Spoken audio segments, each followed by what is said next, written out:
Here's something you probably haven't heard before. 2017 has been an excellent year for video games. We know, pretty controversial opinion right there.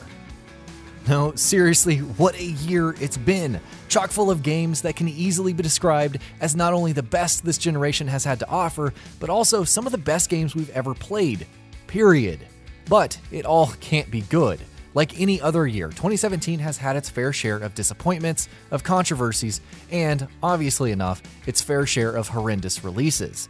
We've spent plenty of time over the past 12 months talking about all of the good things this year has given us in terms of gaming experiences, but now it's time to talk about the bad stuff. So, without further ado, we present to you GamingBolt's nominees for the worst game of 2017. Troll and I. Troll and I at least has to be praised for being a game that had some pretty unique ideas, and for having some pretty lofty ambitions. But that is exactly what works so badly against it. It tries too many things at the same time, and sadly enough, it doesn't succeed at any of them. You can see that the ideas it has are often interesting on paper, but the game itself is a confused mess that is riddled with pervasive issues such as obnoxious glitches and terrible voice work. Syberia 3. Syberia 3 has a fairly interesting setting, which is made even more interesting thanks to some decent artwork. Unfortunately though, in almost every other area that actually counts, the game falters quite drastically. Syberia 3 is bogged down by technical issues, the awful lip syncing immediately comes to mind, while the stilted dialogue and uninteresting script don't do the game any favors either. The game's been awaited by fans of its predecessors for some time now, which is why it's a real shame that the wait had been ended in such bitter disappointment. 1-2 Switch. In all fairness, no one really expected 1-2 Switch to be amongst the best games of the year or anything. When you really get down to it, it's hardly even a game. It wasn't supposed to be anything more than a collection of mini-games that served as an advert for some of the Switch's most unique features and functionalities. Somehow though, 1-2 Switch manages to fall short of even these meager expectations. It's nothing more than a half-baked attempt at something mildly fun, with not nearly enough content to keep anyone interested for very long. Dying Reborn.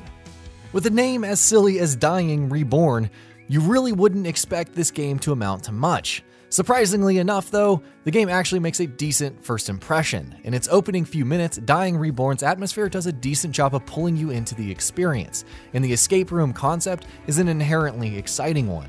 Sadly, it never manages to move beyond that, and ends up feeling repetitive and unfinished. It often almost feels like a pre-alpha or a small demo that could be used as a pitch for a bigger and better idea. Life of Black Tiger. Even if technological advancements were taken back to 20 years ago, Life of Black Tiger would still be a horrendous game. It looks bad, as you can see. It lacks even the most basic animation transitions, and it's full of visual bugs and technical glitches. But a game doesn't have to be judged solely on its visuals, right?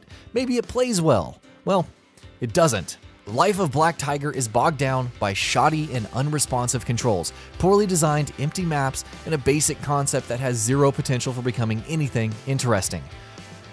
Vroom in the Night Sky. One cannot possibly go overboard while criticizing this game. Vroom in the Night Sky looks like it was hurriedly put together in a few hours using decade-old assets and then made available to the masses without any concern about what it might do to their mental well-being.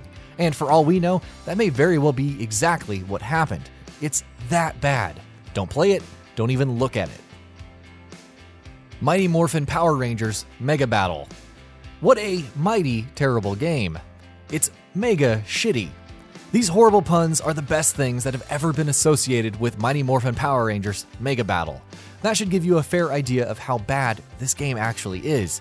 It's lacking in the areas you'd usually expect most from a Mighty Morphin Power Rangers game, that being corny and cheesy humor. With repetitive gameplay, poorly executed mechanics, and a generally boring combat, this all makes for a game that will disappoint you even if you go in expecting nothing good. Reservoir Dogs Bloody Days. You don't really expect much from games that are making use of licenses to begin with, so our expectations from Reservoir Dogs Bloody Days weren't exactly sky high. Predictably enough, the game ended up being exactly as underwhelming as we thought it would be. It has some interesting ideas, sure, and at times it can definitely be a mildly enjoyable experience, but it just feels half-assed and incomplete in everything it attempts. From its characters and technical aspects to its boring, repetitive mission design, Bloody Days is by no means a game that you ever need to try out. Deformers.